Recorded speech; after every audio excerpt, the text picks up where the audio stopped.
Hello everyone! In this video, we are going to take a look at the skills section of Unit 2 in DB Offline Reading's 1 book. We are going to skip Unit 1 because you already know the skill that is taught in Unit 1.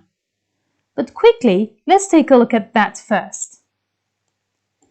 If you go to page 1 on your books, you will see the skill surveying.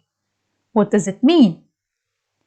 Well, you already use the skill when you are reading a text, because surveying means looking at the clues about the text around the text. For example, in order to understand what the reading is about, what the reading will say to you, or just to have a general idea about the reading, you take a look at the title. You take a look at the headings and the subheadings if there are any. You take a look at pictures, maps, graphs, any extra visual information that is given to you. And you also take a look at the exercises. When you look at these, you try to understand, you have a guess about the text. Let's take a look at this skill in our book very quickly. So the first text was the snake charms of India. Now, I know the word snake, but very probably I don't know the word charmers. I know the word India. I understand that this text is going to be about somebody or something in India. In our picture, we have a snake and we have a man. So maybe this man is a snake charmer. Let's take a look at the exercises. If you look at the true-false questions, you see some clues about the text. For example, of course, the text is about people in India. It's also about the snakes in India. For example, the cobra. You will learn about the snake's, for example, length. You will learn about the snake's behavior. You will also learn about how people, or more specifically, how children react to the snake. So this reading is about snakes and people and their reaction to the snakes in India. Now that I have a general information about the reading, I can read the text and I can have an easier time answering the questions. The skill that you will be responsible for is going to be in the skill section of Unit 2, which you also know. This is going to be on page 16 in your books, and it is references. In this video, we will take a look at understanding references, we will take a look at guessing vocabulary, and we will take a look at identifying parts of speech. Of course, you have already done many referencing exercises, but let's take a look at the skill again. First of all, why do we feel the need to refer to a word or a word group that we have already written? Or why do the writers of the texts that we read keep referring to some words or word groups that they have already used? The answer is because they don't want to repeat the same words. Because if you repeat the same word over and over again, your text will be like this. You will keep seeing the same words all over the text. I will highlight some of them for you, but there are many others. You will also see some other words. For example, you see during the late Cretaceous period here, and then you see it here again, right? And then you see it here again. You also see forests here, and then you see it here again. One other thing, You see a full sentence here. T-Rex had a long pointed tail. And then this sentence is referred to back again with the fact that, because we are referring to a full sentence, right? The fact that T-Rex had a long pointed tail, which is the same sentence that was here. Instead of writing these again and again, we can use references. So for example, instead of saying T-Rex, T-Rex, T-Rex all the time, we can use the word it. Instead of saying the late Cretaceous period, the late Cretaceous period all the time, we can use, again, this when you are referring to the time. But when you are referring to it with during, in, on, at, then it becomes then. Instead of saying in forests, in forests, in forests all the time, you can use there. Instead of saying T-Rexes, you can use its. Here, instead of T-Rex, they have used this meat eater, which is still T-Rex, but in different words, making the reading less boring and richer in vocabulary. Also, instead of saying each T-Rex, you can just say each, because the reader will know that you are talking about the T-Rex. Finally, instead of repeating the whole sentence once again and saying the fact that T-Rex had a long pointed tail, you can just say this. This helped the animal to make quick jumps. Now, go to page 17 and try to practice the skill on your own. You will see some questions here, 10 questions to be precise. You will look at these sentences and you will try to find what these underlined words or word groups refer to. Pause the video here and after you finish your task, come back and let's check together. Okay, let's take a look at the first question. Giant pandas are black and white Chinese bears. These large mammals have a big head, a heavy body, rounded ears, and a short tail. Now, the reference that I'm trying to find is these large mammals. Note that this word is plural, so the word or word group that I'm trying to find back in the first sentence should also be plural, or I will have to make it plural. One clue for this is the, of course, S at the end of the word group. Another clue is our verb, have. If this word, the referred word, was a singular word, we would have a has here. But because we have a have, this one must be plural, so that's a clue for me. All right then, what can these large mammals be? What has a big head, heavy body, rounded ears, and short tail? Of course, our answer will be giant pandas.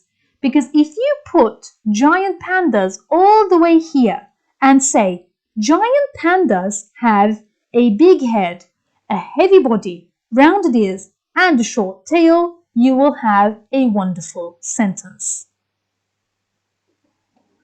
Let's take a look at the second question. So, the Chinese call the panda Da Xiong Meo. It means giant bear cat in Chinese. I am looking for a singular word. What means giant bear cat in Chinese?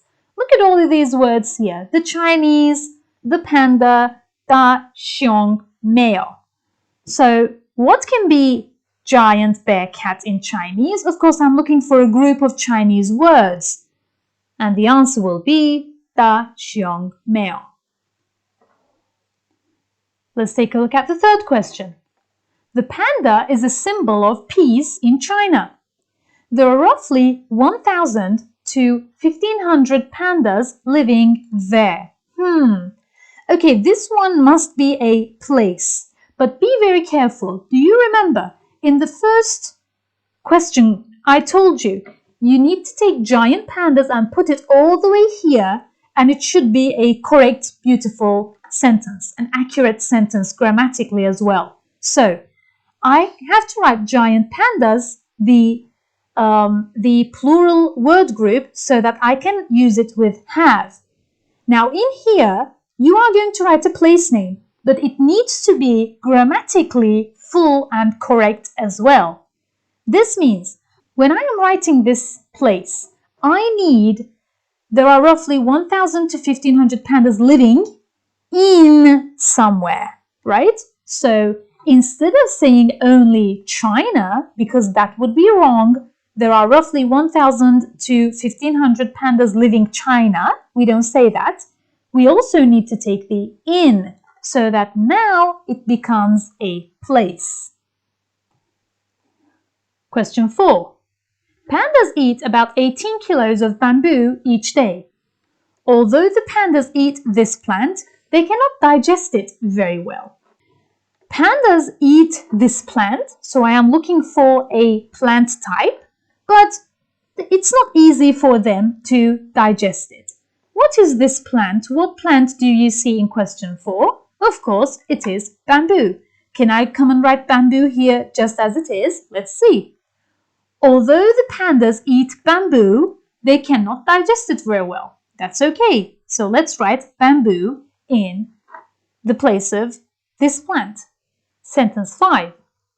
Bamboo plants grow in only a few places. This limits the range of pandas tremendously. Now, let's take a look at this sentence. I need something, right, a singular thing, and this thing limits the range of pandas tremendously, okay? Now, what limits the range of pandas? What limits the range of pandas, for example, is not bamboo plants. Okay, bamboo plants don't limit the pandas. Bamboo plants actually help the pandas grow, right? So, it's not bamboo plants. How about this? A few places. A few places limits, it's not grammatically correct either. The range of pandas, that doesn't work. What limits the range of pandas? The whole sentence. Because bamboo plants grow only in a little part of the country, only in a few places, the pandas are affected negatively. So what I need to say is the fact that bamboo plants grow in only a few places limits the range of pandas tremendously. Our answer, in this case, will be this whole sentence. Okay, let's take a look at question 6. Pandas usually eat while sitting in an upright position. They sit in an upright position while they are eating. Sitting this way, they can use their front paws, their front hands, right, front legs, front hands, to eat their food. So, sitting how? All right, we're going to try to find sitting how. Because I am answering a how question, again, upright position or an upright position is not enough. I need to say in an upright position. Here, luckily, we have another clue. In the first sentence, we have sitting in an upright position. In the second sentence, we have sitting. Just take the whole thing here and put it here. Sitting, something, something, sitting, something, something. The same. So I'm going to write sitting, and the answer is in an upright position. Question 7. Pandas have very thick, oily, woolly fur. It keeps them warm in their cold, wet mountain habitat. Now, I have two words here. One of them is singular. Look at the verb. And, of course, it's an it. The second one is a plural. Now, what keeps whom warm in the cold, wet mountain habitat? What can keep somebody warm. First of all, the thick, oily, woolly fur keeps pandas warm in their cold, wet mountain habitat. So the fur keeps pandas warm. Our answer in this case will be its thick, oily, woolly fur, them pandas. Question 8. Female pandas give birth to 1 or 2 cubs, but usually only one survives. Okay, now I need to take a look at only one what, right? So in the first sentence, there must be something that is given in numbers, so that I can say only one what survives. Another clue is I am looking for something that can survive, right? So this thing, whatever it is that I will put from here, needs to survive. I am talking about this thing's survival. So let's take a look. Female pandas give birth to 1 or 2 cubs. Now, female pandas give birth to something. So this 1 or 2 cubs, the cub must mean baby, right? Because female pandas give birth to them. So 1 cub or 2 cubs. But usually only one of the babies survive. But usually only one of the babies survives. So what I'm going to write is the baby, but I'm not going to write baby because that's not the word that is given here. I'm going to write cub. 1 cub. Be careful. Here it says cubs, but I need a singular word. So I am going to write 1 cub. Question 9. Panda cubs are white at birth. Their coats take on adult coloring about a month after birth. Now, panda cubs are white at birth and somebody's coat take on adult coloring about a month after birth. Whose coat can this be? Of course, this is the coat of panda cubs. Now, here they have already given the coats of. I just need who. Whose coat is this? This is the coat of panda cubs. Let's write that. And the last question. The giant panda evolved during the late Pliocene or early Pleistocene period. Those are difficult words to read. During those times, the giant panda's range extended throughout southern China. Now, I need some time, right? Those times. So I need at least 2 periods. Luckily, I have 2 periods. The Pliocene and the Pleistocene period. So I'm going to use both of them, but I have a during. So I am just going to write these times, right? I don't need in, on, at, because I already have during. So no problem there. When we say don't forget the in, on, at when you are writing time or when you are writing place, be careful. Sometimes they are given and sometimes the sentence doesn't need it. So it doesn't mean that you have to write at. You have to write in. You need to be very careful. You need to read the sentence, look at it grammatically, and find the correct grammatical use of those things. So during, it is already given, my answer will be the late Pliocene or early Pleistocene period. That is my answer. Let's write that. Okay, so that is it for the first part of our skill section. Let's take a look at the next part. Guessing vocabulary is a very important skill, not only for this year, but in general for your studies during your university time, but also in your life. You cannot know every piece of vocabulary in English. Neither can you know every piece of vocabulary in your own language. So sometimes you have to guess from the clues that the sentences give you. Let's take a look at some techniques, some methods that you can use in order to find what vocabulary items mean. Let's take a look. For example, take a look at this. Without these vocabulary, actually, the sentences are full and you can understand them.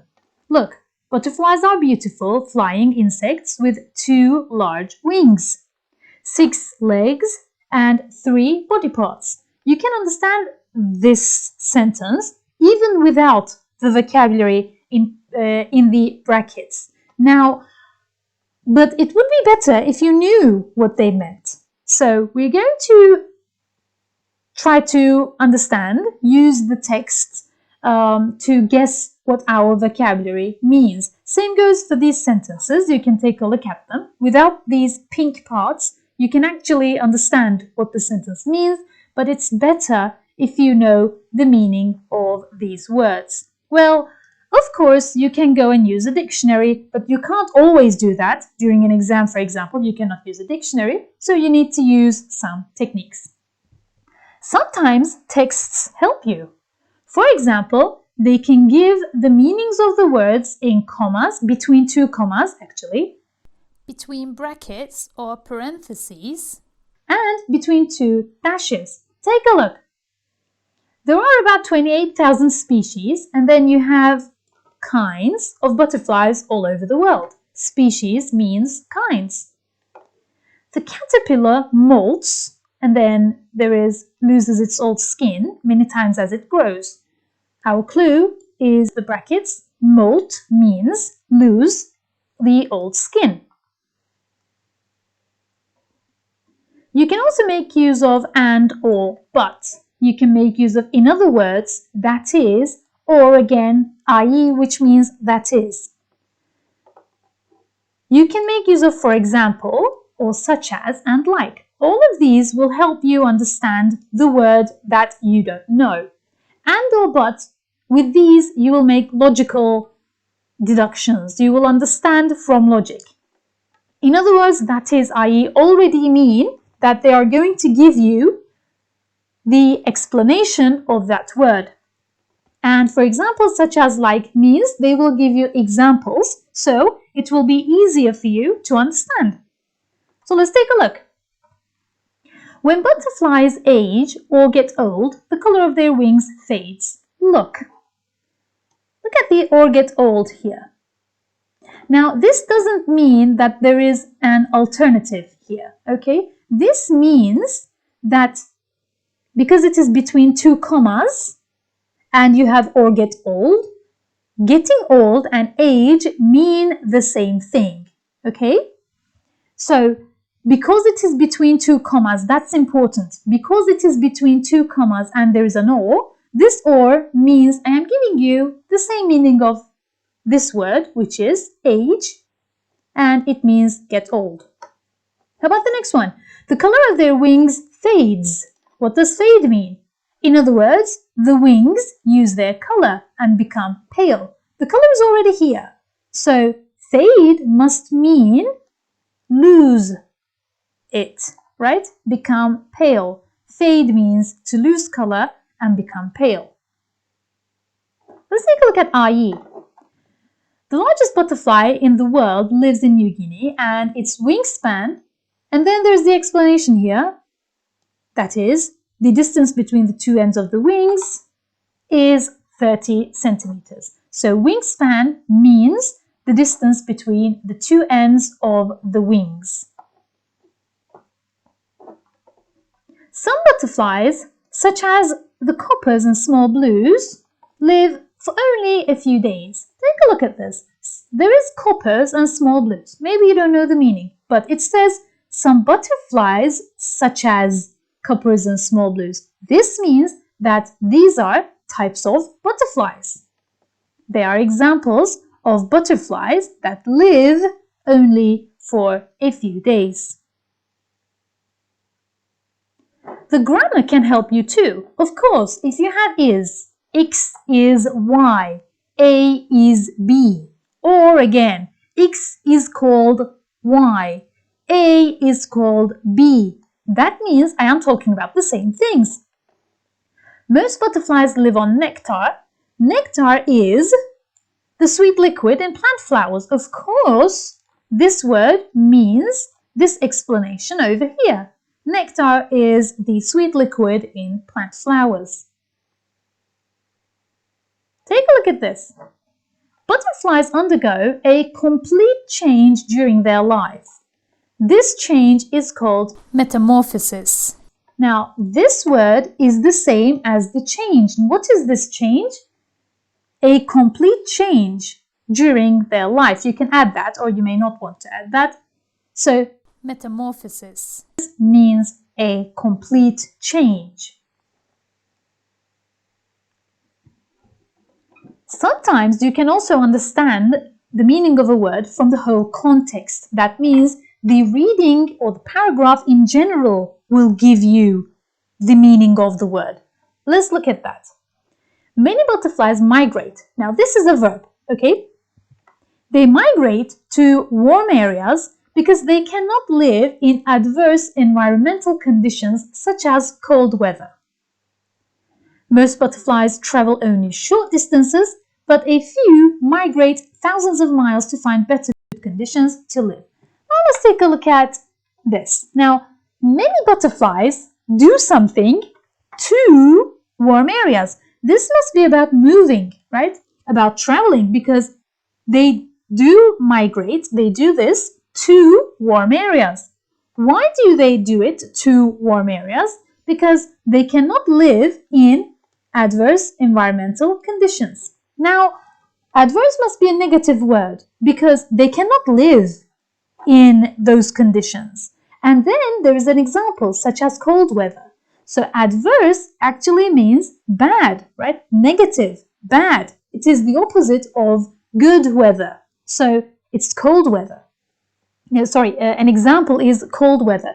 Adverse means bad, bad environmental or negative environmental conditions. Now, let's try to understand what migrate means. Now, butterflies cannot live in bad weather, right? They cannot live in bad environmental conditions, so they do something. They migrate. Most butterflies travel only a short distance, but a few migrate, again, thousands of miles. Then this means migrate must mean, right, traveling, because most of them travel short distances, a few of them migrate thousands of miles. So migrate means to travel to a different place because you cannot live in your own habitat, in the place that you are living, due to those conditions. So it means to travel. Let's take a look at the word hatch. In the larva state, and you know this word from your biology lessons, in the larva state, the butterfly hatches from an egg. When it comes out of the egg, it starts eating leaves or flowers. Take a look now. First of all, the butterfly hatches from an egg. Again, it's a movement, and it is from the egg. And then, in the second sentence, it says, when it comes out of the egg. So, hatch from must mean come out of something. To hatch from an egg means to come out of an egg. Let's take a look at opposites. Butterflies can live in all types of environments, hot and cold, opposites. Let's skip this one. Sea level, high in the mountains, these are also opposites, right? Sea level is 0, high in the mountains is high. So hot, cold, sea level, high, dry, moist. Moist must mean the opposite of dry. And it does mean the opposite of dry. Moist actually means wet. Sometimes grammar will help you. Your grammar knowledge will help you. Take a look at this. Butterflies are very good flyers. Now, just like the word teach can become teacher, farm can become farmer, fly can become flyer. This actually means something that flies, right? So butterflies are very good flyers. But different kinds have different flying speeds. The fastest one can fly at 30 miles per hour. Slow ones fly 5 miles per hour. Now, I know from my grammar that flyer might come from fly, but now I am sure that it's about fly because in the reading it is repeated many times. So flyer should mean something that flies. Okay, now you practice the skill on your own. Complete the exercises on pages 20 and 21. When you complete them, you will go to the next video to check the answers with me.